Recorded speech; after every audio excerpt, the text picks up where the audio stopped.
جانتے ہو اللہ کا انداز بہت پیارا ہے۔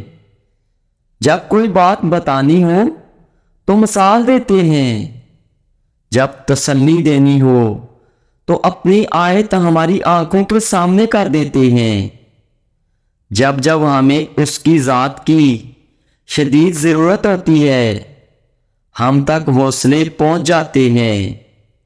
ہم تنہا بھی ہوں تو ہمیں اللہ کا سہارا محسوس ہو رہا ہوتا ہے۔ بس آپ نے پریشان نہیں ہونا۔ اللہ اگر ایک دروازہ بند کرتا ہے تو دوسرا اس سے پہلے کھول دیتا ہے۔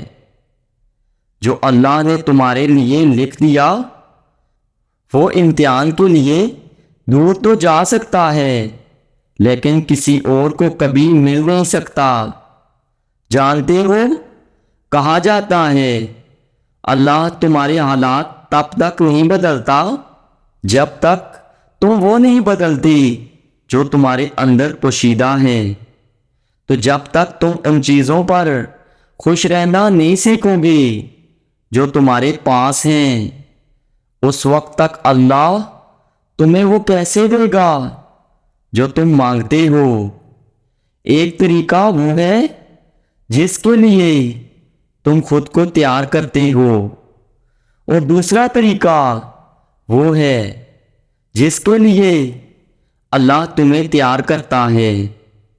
لیکن جب تم اپنے طریقوں پر اڑ جاتے ہو تو وہ نہ تو تمہیں آگے بڑھنے دیتا ہے اور نہ پیچھے مڑنے، تاکہ تمہیں یاد کروا سکے کہ سکون کو حاصل کرنے کے لیے پہلے تمہیں اس کے قریب جانا ہوگا جو اس سکون کو عطا کرنے والا ہے۔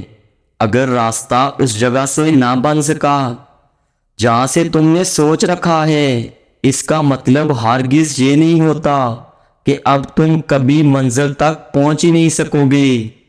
سنو، انسان وہی سوچتا ہے جو اس کی بس میں ہوتا ہے، لیکن وہ کریم ذات انسان کی سوچ سے بھی زیادہ بڑھ کر عطا کرنے والی ہے۔ اس کے معجزوں کی تو کوئی حد ہی نہیں۔ زندگی ایسے ہی راستے اور مراحل سے گزار کر تمہیں تمہاری منزل تک لاتی ہے، جن پر چلنے کے لیے تمہارا دل مطمئن نہیں ہوتا، تاکہ خوشی سے پہلے تم غم کی لذت محسوس کر سکو اور حاصل کی قدر کرنا سیکھ سکو۔ اللہ کے پاس تمہارے لیے بے شمار ایسے راستے موجود ہیں جن پر چل کر تم منزل بھی پا لو گے اور اللہ کو بھی۔ اور یاد رکھو، جب رحمان سے مانگنے کا موقع ملے تو پھر جی بھر کر مانگا کرو، پھر ممکن ناممکن کی کشمکش میں مت الجھو۔